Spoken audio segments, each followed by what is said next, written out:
Halo sahabat ya, salam hebat luar biasa. Selamat datang di channel Masih Bisa, anak Indonesia pasti bisa.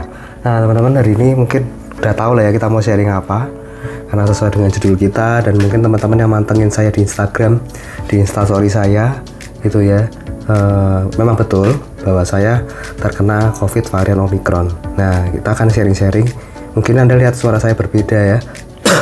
Saya masih batu-batu juga, mohon maaf.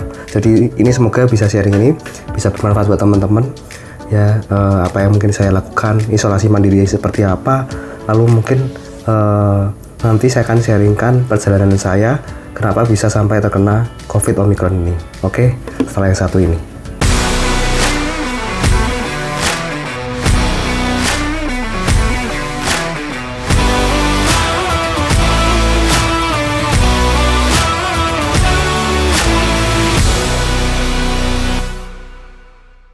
Oke teman-teman, jadi saya dinyatakan positif COVID Omicron pada tanggal 22 kemarin, 22 Februari 2022. Itu tanggal yang sangat cantik ya, 22 semua, 22 bulan 2 tahun 2022. Dimana ini sebenarnya hari yang sangat spesial, hari bersejarah. Ya, di situ ada, saya sangat excited sekali ya, karena saya ingin menghadiri satu acara di Jakarta. Makanya saya terbang ke Jakarta, yaitu acara penandatanganan kepemilikan saham PT KK Indonesia yang menaungi komunitas YES ini. Nah, jadi ini acara yang bersejarah sekali. Saya sudah sangat semangat sekali. Tapi sebelum acara diadakan yang namanya antigen ya, swab antigen dulu. Nah, saya sudah sangat optimis saya akan negatif karena di hari sebelumnya, H-1 di jam 1 siang ya, jadi di tanggal 21 gitu ya, 21 Februari saya dinyatakan negatif antigen saya. Jadi saya bisa terbang dong ke Jakarta. Saya merasa, kemarin aja udah negatif, berarti harusnya sekarang pun aman. Ya ternyata tidak tersangka gitu ya. Saya tidak menyangka juga bahwa saya bisa terkena varian Omicron ini gitu ya. Bersama dengan partner saya, Bapak Fedri Goyodi juga. Beliau juga terbang dari Solo. Beliau juga negatif tanggal 21-nya. Tanggal 21 Februari di hari sebelumnya sama seperti saya, tetapi beliau antigennya di jam 10 atau jam 9 pagi. Beliau pun dinyatakan negatif, akhirnya bisa terbang ke Jakarta juga. Jadi ini satu hal yang aneh gitu ya. Saya lihat loh, kok sebelumnya hari H-1 bisa negatif, dan dari H dinyatakan positif. Saya sedikit bingung dan saya ingin memastikan gitu ya. Saya pergi ke laboratorium lain. Wah, saya lihat di laboratorium lain, saya di swab ya kan, antigen lagi, betul ternyata saya positif. Oke, dan lalu setelah semuanya antigennya positif, lalu dari pihak panitia menyarankan saya dan memang mengadakan swab yang namanya PCR ya, swab PCR atau PCR. Saya di swab dan hasilnya sudah ketahuan kemarin malam ya, tanggal 23 malam sudah kelihatan hasilnya keluar.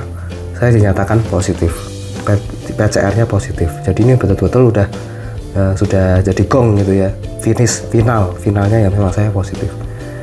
Dan saya lihat CT saya berapa, CT saya waktu itu 22, jadi masih aman ya. Ini katanya tergolong aman kalau CT-nya 22. Dan kebetulan saya juga teman-teman sudah vaksin 2 kali, belum ikut vaksin booster. Mungkin kalau saya sudah ikut vaksin booster mungkin udah lebih cepat juga recovery-nya. Tapi ini saya ngomong juga terengah-engah gitu ya, karena saya sudah vaksin 2 kali ya, cukup baik lah. Nah, saya berharap ini jadi satu sharing buat teman-teman, bisa waspada dan tetap nggak usah terlalu khawatir ya, karena Omicron ini apa yang saya rasakan nanti saya akan ceritakan. Jadi Anda nggak perlu terlalu khawatir, tapi juga harus tetap waspada ya, karena kalau terlalu khawatir itu akan mendropkan atau menurunkan imun atau kekebalan tubuh kita. Sedangkan kalau kita optimis, kita semangat, itu bisa meningkatkan imun kita dengan lebih baik. Jadi apa yang saya rasakan di tanggal 22 ketika saya dinyatakan positif, di tanggal 21 malam, kita flashback sedikit satu hari sebelumnya, malam tanggal 21 waktu itu saya ini tenggorokan saya gatal Ya saya merasa ini bukan apa-apa karena saya sering sekali tenggorokan saya gatal itu sering sekali, dan karena saya tahu saya sering makan gorengan, saya kurang minum air yang cukup, ya wajar dong. Saya nggak nyangka kalau ini memang ada gejala COVID di situ. Dan ketika tanggal 22 dinyatakan positif, malam harinya teman-teman, saya langsung demam tinggi. Ya saya langsung demam, tenggorokannya sakit sekali, nggak enak, bicaranya juga terengah-engah gitu ya.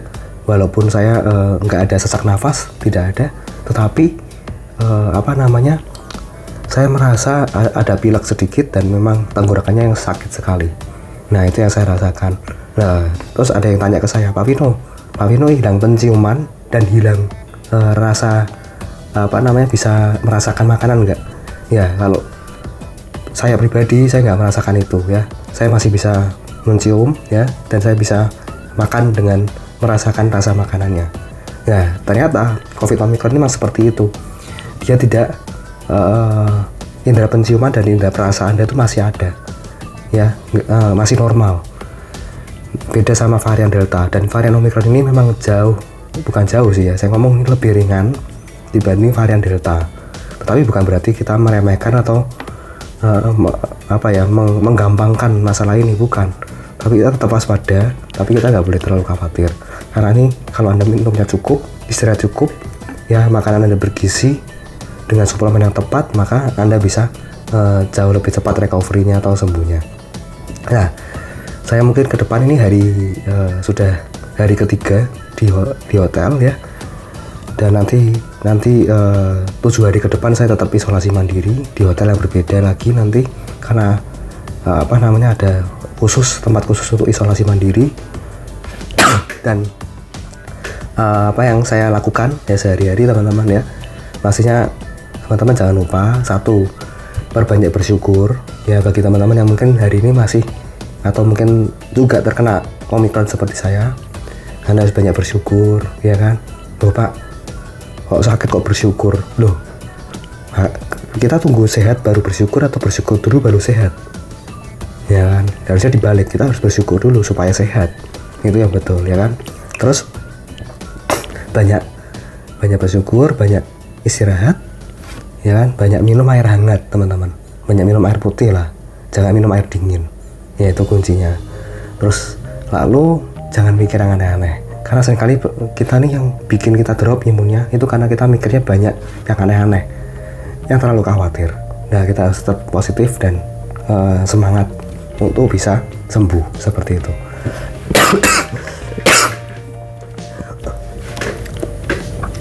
Nah saya masih batuk-batuk tadi teman-teman ya. Jadi setelah itu saya ingin men-sharingkan teman-teman apa yang saja saya konsumsi. Oh ya, tadi saya lupa bahwa saya di hari Senin, bukan hari Senin ya, hari Selasa tanggal 22 Februari di malam harinya ketika saya dinyatakan positif ya kan, bersama dengan rekan saya Pak Fedrico Yodi, beliau juga anggota komunitas Yes. Nah, kami berdua bisa dinyatakan sama-sama positif padahal kita berada di kota yang berbeda tapi bertemu tempat yang sama. Itu pun kita nggak lepas masker ya, dan saya rasa kita tertularnya di kota masing-masing, tapi ya saya nggak tahu lah, karena nggak terlalu penting juga kita bahas tertular di mana. Yang penting kita sekarang fokus sama kesehatan kita. Nah setelah itu kita mau sharing teman-teman apa saja yang mungkin saya konsumsi juga untuk bisa meringankan atau mempercepat pemulihannya ya kan. Lalu karena saya demam, saya pasti juga konsumsi paracetamol ya kan, supaya menurunkan demam saya, karena ini demamnya cukup tinggi kemarin, tapi saya nggak bawa temperatur, saya jadi nggak ngerti. Lalu juga saya konsumsi namanya vitamin C. Ini penting banget vitamin C. Ini namanya Vitayang Purwisi. Nah, kelihatan ya, ini Vitayang Purwisi. Jadi vitamin C generasi terbaru, beda sama generasi yang pertama yaitu asam ascorbat, ada ester C dan lain-lain, itu berbeda sekali.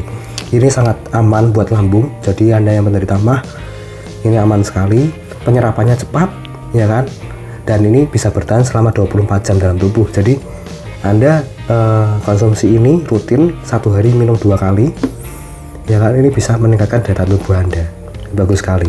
Yang kedua teman-teman, ini namanya super green food. Nah ini kelihatan ya, ini makanan super, dimana ini makanan padat gizi Kalau kita konsumsi ini seperti 4 sehat 5 sempurna. Nah, ini kandungannya apa aja? Ada alga spirulina, alga chlorella, ada phycocyanin, klorofil, polifenol. Ini berarti kalau multivitamin semuanya digabung jadi satu, ini namanya super green food ini. Nah, minumnya gimana Pak Vino? Kalau saya pribadi minumnya ini, kalau sehat biasanya saya selalu konsumsi juga setiap hari, yaitu 10 tablet. Tapi karena ini saya keadaan yang tidak atau kurang sehat, saya minumnya 20, langsung 20. Nah, ini seperti ini. Nah, ini di hari yang kelima, nggak terlalu kelihatan ya. Ya, bentuknya kecil-kecil seperti ini. Jadi kenapa kok kok banyak sekali Pak Vino ya, karena kecil-kecil gitu ya super green foodnya. Nah, seperti itu. Oke, lalu yang ketiga teman-teman, setelah itu saya konsumsi apa lagi? Saya konsumsi susu skim. Nah, ini susu kolostrum. Nah, susu kolostrum ini sangat bagus sekali untuk daya tahan tubuh juga. Oke, jadi Anda bisa pakai air hangat, lalu bisa dimasukkan susu kolostrumnya, susu skim ini, lalu diaduk, lalu langsung diminum. Ya, bagusnya kalau Anda minum ini sebelum sarapan atau mungkin siang hari juga boleh, ya kan, untuk bisa menambah daya tahan tubuh Anda. Konsumsi setiap hari. Ya, kalau ini satu hari bisa konsumsi 3 kali. Ya, satu hari 3 kali. Kalau tadi vitamin C ini satu hari 2 kali. Super green food ini 15 tablet, ya kecil-kecil, atau mungkin 20 tablet juga boleh selama 3 kali, ya pagi, siang, dan malam. Nah, itu yang saya lakukan, dan saya sudah merasakan sendiri di hari ketiga ini dari tanggal 22. Berarti sekarang ini pembuatan video saya buat tanggal 25 gitu ya. Ini sudah jauh lebih baik. Sorry, ini tanggal 24 atau 25 ya? 24 ya. Ya, intinya saya sudah 3 hari melakukan isolasi mandiri dan jauh lebih baik. Ya, jauh lebih baik. Jauh lebih ya, ini tanggal 24 ya, jauh lebih baik dan jauh lebih ada perubahan dalam tubuh saya. Ya, saya selama ini tadi tidurnya tuh nggak nyenyak teman-teman, kurang bisa tidur. Ini bisa lebih nyenyak tidurnya karena mungkin secara tubuhnya bisa lebih enak gitu ya, nggak terlalu sakit tenggorokannya, itu bisa membantu seperti itu. Nah, selain itu teman-teman jangan lupa makanan-makanan yang bergizi. Ya, makan buah-buahan. Ya, jangan lupa juga makan pagi, siang, dan malamnya itu teratur. Ya kan, Anda istirahatkan cukup. Lalu pikiran dan hatinya ini yang penting. Nah, saya akan cerita sedikit. Pikiran dan hati ini sangat penting. Anda menganggap ini sebagai apa? Menganggap sebuah masalah, penyakit itu sebuah musibah, atau bahkan berpikir sebaliknya. Ya kan, ini mungkin waktu kita untuk lebih banyak beristirahat, lebih banyak berdoa, lebih banyak untuk bisa mengucap syukur, lebih banyak untuk bisa memikirkan orang-orang di luar sana yang mungkin juga butuh pertolongan kita. Mungkin ini waktu kita untuk bisa merenung, apakah dalam hidup kita ini udah kita lakukan yang terbaik, atau mungkin kita masih ya kita hidup mengalir saja. Nah, ini bisa jadi satu lompatan atau satu kesempatan yang sangat baik untuk hidup kita. Oke, gitu aja teman-teman.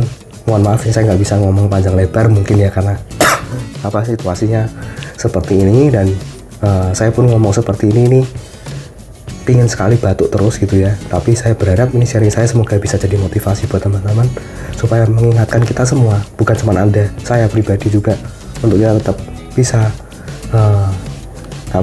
tidak panik, tetap bersyukur, dan selalu waspada dan jaga diri kita, stay safe and stay healthy untuk kita semua. Oke, semuanya thank you.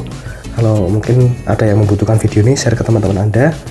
Ya, berikan komentar yang positif dan jangan lupa like, ya kan? Dan jangan lupa subscribe juga, aktifkan loncengnya, dan salam hebat luar biasa.